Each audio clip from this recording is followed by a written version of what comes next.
Hello friends, welcome to my channel excellent coaching. रस और भाव थ्योरी ऑफ इमोशन है जो इंडियन पर्सपेक्टिव से दी हुई है। इसमें इन्होंने इमोशंस को रस और भाव में डिवाइड किया हुआ है और जिन्होंने ये थ्योरी दी है उनका नाम है सेज भरत। और इनकी एक बुक है नाट्य शास्त्र करके, उसमें इन्होंने ये चीज़ मेंशन करी हुई है। तो ये जो रस है ये संस्कृत वर्ड है जिसका मतलब एसेंस होता है, किसी चीज़ का एसेंस या टेस्ट। और भाव मतलब कि इमोशंस होते हैं। तो इन्होंने इसको 8 कैटेगरी में डिवाइड किए हुए हैं कि 8 मेन रस होते हैं और उनसे रिलेटेड जो इमोशंस होते हैं, मतलब हमारे मूड होते हैं जो उनसे रिलेटेड इमोशंस होते हैं। तो ये 8 वो मूड्स इन्होंने यहाँ लिखे हुए हैं और उनसे रिलेटेड जो इमोशंस होते हैं वो यहाँ सामने इन्होंने बताए हुए हैं, जो मेजर वाले हैं मेजर। इसके अलावा माइनर वाले जो हैं वो 33 हैं। ये बोलते हैं कि माइनर इमोशंस भी होते हैं, जो 33 इमोशंस हैं जो यहाँ पे इन्होंने पूरी लिस्ट बनाई हुई है। जैसे फॉर एग्जांपल उसमें डिप्रेशन आ जाता है, उसमें जॉय आ जाता है, छोटे छोटे जो हमारे इमोशंस होते हैं।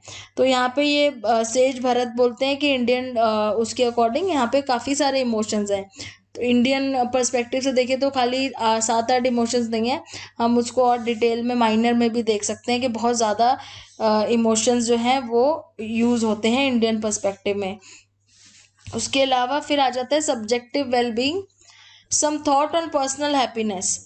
सो सब्जेक्टिव वेल बीइंग की बात हो रही है कि वेल बीइंग क्यों सब्जेक्टिव होता है सबके लिए। मतलब सब्जेक्टिव मीन्स कि मेरे लिए वेल बीइंग का मतलब कुछ और होगा, दूसरे पर्सन के लिए कुछ और होगा। मैं हाउ हैप्पी आई एम या हाउ सेटिस्फाइड आई एम उस पर डिपेंड करता है कि मैं कितना अपने आप को एक हैप्पी या सेटिस्फाइड लेके चलती हूँ, उससे मेरा वेल बीइंग डिसाइड होता है। तो it depends on the people who answer this question reported being satisfied. In other words, they reported relatively high level of what psychologists term subjective well-being. तो जो लोग इस चीज़ को ज़्यादा yes करके आंसर करेंगे कि आप बहुत हैप्पी हो तो वो बोलेंगे हाँ वी आर क्वाइट हैप्पी या very happy. Are you satisfied with your life, वो बोलेंगे yes we are very satisfied. तो जो लोग इस तरीके से इसको पॉजिटिवली आंसर करेंगे that means they have a subjective well being, मतलब वो अपने आप को एक वेल बीइंग स्टेटस दे सकते हैं, they are well. And well being किस पर डिपेंडेंट होता है, हमारी सेटिस्फैक्शन के ऊपर डिपेंडेंट होता है कि हम कितना सेटिस्फाइड हैं अपने लाइफ में, जो चीज़ें उनसे कितना हम लोग हैप्पी हैं। Moreover, this seems to be true all over the world, across all age groups, at all income levels, above grinding poverty among relatively unattractive person as well as attractive ones. तो subjective wellbeing कह रहे हैं कि ये तो हर जगह पे applicable है, चाहे किसी का कितना भी इनकम लेवल हो, चाहे वो कैसा भी हो पर्सन, उसकी पर्सनालिटी कैसी भी हो, सबका अपना अपना सब्जेक्टिव वेलबींग होता है।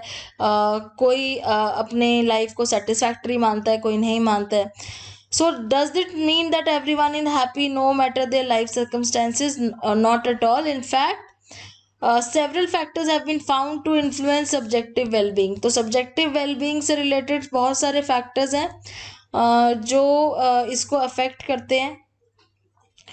And we don't know for certain, but it appears that overall human beings have a strong tendency to look on the bright side. तो ज़्यादातर human beings की tendency होती है bright side की तरफ देखने की। हम सबके अंदर टेंडेंसी होती है जिसको हम बोलते हैं ऑप्टिमिस्टिक बायस, मतलब कि हम कोशिश करते हैं कि चीज़ों को ऑप्टिमिस्टिकली लें, यानी कि पॉजिटिवली लें। और बाकी आगे इन्होंने ये बताया हुआ है कि जैसे कई बार क्या होता है कि बहुत सारे फैक्टर्स होते हैं जो हमें ऑप्टिमिस्टिक बनाते हैं।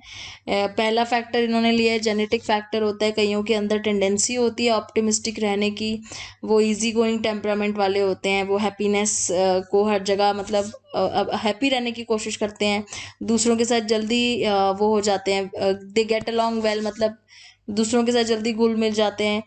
दूसरा फैक्टर इन्होंने बोला है कुछ पर्सनालिटी फैक्टर्स होते हैं, जैसे कि कुछ लोग होते हैं जो इमोशनली स्टेबल होते हैं, वो इतनी जल्दी रिएक्ट नहीं करते हैं, इतनी जल्दी हाईली रिएक्टिव नहीं, इम्पल्सिव नहीं होते हैं। न्यूरोटिसिज्म में वो लो होते हैं। न्यूरोटिसिज्म मतलब जो इमोशनली इनस्टेबल होते हैं, जो सडनली रिएक्ट कर जाते हैं। तो उसके अपोजिट जो लोग होते हैं जो थोड़े से काम डाउन रहते हैं, हमेशा वो दूसरों के साथ रिलेट करने की कोशिश करते हैं, वो अपने आप को भी कंट्रोल में रखते हैं, तो वो थोड़े से इमोशनली स्टेबल होते हैं और हैप्पी होते हैं। और एक चीज़ ये बता रहे हैं कि जो लोग ऑप्टिमिस्टिक होते हैं, एक्स्ट्रावर्टेड होते हैं, वो ज़्यादातर फालतू का सोच के चिंता करना पसंद नहीं करते हैं, वो हैप्पी रहना ज़्यादा पसंद करते हैं। थर्ड फैक्टर ये बोल रहे हैं कि कुछ गोल्स का भी यहाँ पे रोल है कि हमारे कैसे गोल्स हैं, हम कितने रियलिस्टिक गोल्स बनाते हैं। अगर तो हमारे गोल्स कॉन्क्रीट हैं, जो हमें पता है कि हम अचीव कर लेंगे, तो हमें हैप्पी फील होता है क्योंकि हम फ्रस्ट्रेटेड नहीं रहते हैं।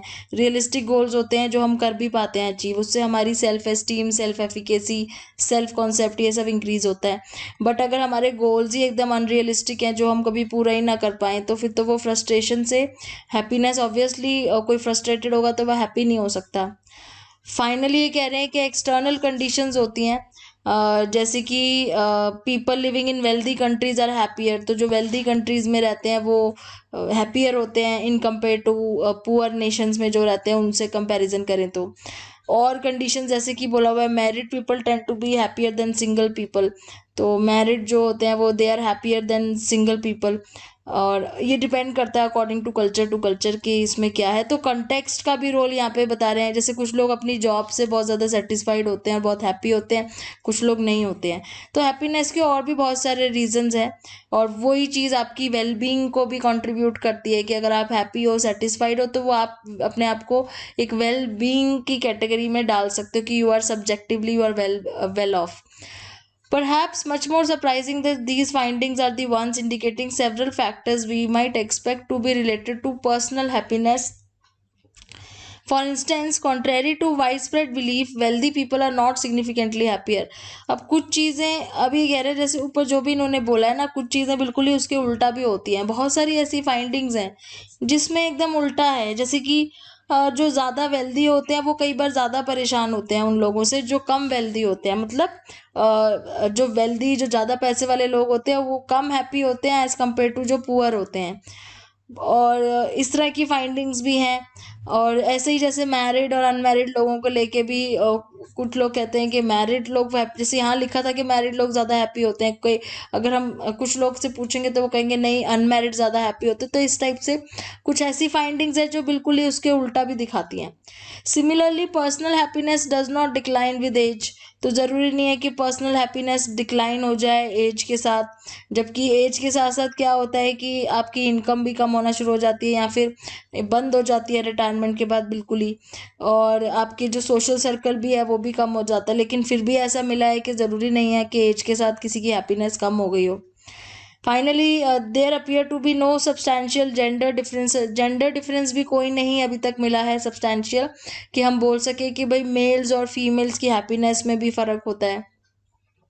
जबकि बायोलॉजिकली हमने देखा है कि फीमेल्स के केस में there is a women seem to experience wider swings, मतलब जो इमोशनल मूड होते हैं उनमें मूड स्विंग बहुत ज़्यादा होता है फीमेल के केस में।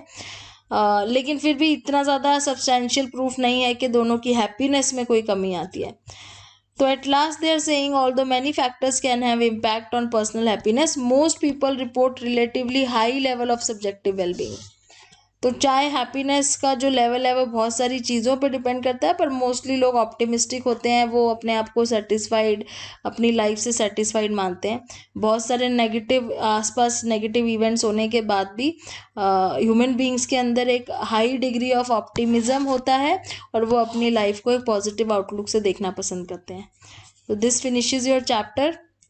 और इसके बाद इन्होंने कुछ जनरल टिप्स दे रखी हैं कि कैसे आप अपने बल्ज को कम कर सकते हो, दैट मीन्स आपके मोटापे को कम कर सकते हो। तो इसमें कुछ इन्होंने टिप्स दिए हैं, जैसे avoid high calorie snack food, high calorie वाले फूड अवॉइड करके। Don't eat when you aren't hungry, जब आपको भूख ना लगी हो तब आप ना खाओ, मतलब हैबिट की वजह से नहीं खाओ कि टीवी देख रहे हो तो खाना है, या आप कुछ ऐसा काम कर रहे हो तो खाना, जैसे शाम हो गई है तो चाय पीनी है। तो only eat when you are hungry, मतलब वो कह रहे हैं कि जब भूख लगे तभी खाना चाहिए। अवॉइड टेम्पटेशन, तो अवॉइड टेम्पटेशन मतलब आपको लालच नहीं करना है फूड को देख के। एक्सरसाइज करनी ज़रूरी है। Then drink water with your meals, अपने जो खाना खाते हो आप उसके साथ कुछ ना कुछ ड्रिंक, मतलब कि कोई सॉफ्ट ड्रिंक या पानी लेना बहुत ज़रूरी है। बिकॉज ईच लॉस पर, इसमें एक चीज़ इन्होंने बहुत अच्छी पॉइंट आउट करी है कि जैसे बाहर की कंट्रीज में देखा गया है कि वो अपने खाने के साथ साथ ना कोक या पेप्सी या अल्कोहल इस तरह की चीज़ें पीते हैं, वो तो और ज़्यादा डेंजरस हो जाती है, तो उसकी जगह पानी पीना चाहिए बोल रहे हैं। डोंट गिव अप मीन्स अगर जैसे आप एक्सरसाइज करते हो और आपको लगता है आपका वेट जल्दी कम नहीं हो रहा है तो गिव अप नहीं करना है, कंटिन्यू रखना है, क्योंकि आपकी बॉडी का एक सेट पॉइंट होता है, उसको लो होने में टाइम लगता है। तो बॉडी का एक सेट पॉइंट मतलब एक सेट वेट होता है, उसको लो, उससे भी लो करना है तो उसमें टाइम लग जाता है। Don't come to your fat diets, मतलब फैट डाइट्स क्या होता है, जैसे कुछ लोग होते हैं ना, डाइटिंग कर लो 4 दिन के लिए तो आप पतले हो जाओगे, उन सब चीज़ों में नहीं आना है। फैट मीन्स जो थोड़ी देर का ही फैशन होता है, तो उन सब चीज़ों में नहीं आना है। ये कोई डाइटिंग करने से नहीं होता, it is only the discipline होना चाहिए आपके खाने में, मतलब टाइम टू टाइम जो आप खाते हो वो, प्लस जो इन्होंने चीज़ें बताई हैं वो सब चीज़ें, प्लस एक्सरसाइज बहुत ज़रूरी है। तो इसके बाद ये चैप्टर ख़त्म हो गया है, ये इसकी समरी दी हुई है यहाँ पे।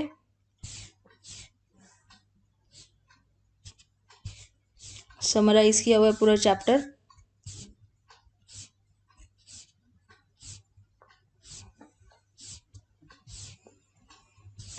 अब इसके बाद हमारा जो चैप्टर शुरू होगा नेक्स्ट वीडियो से वो होगा इंटेलिजेंस।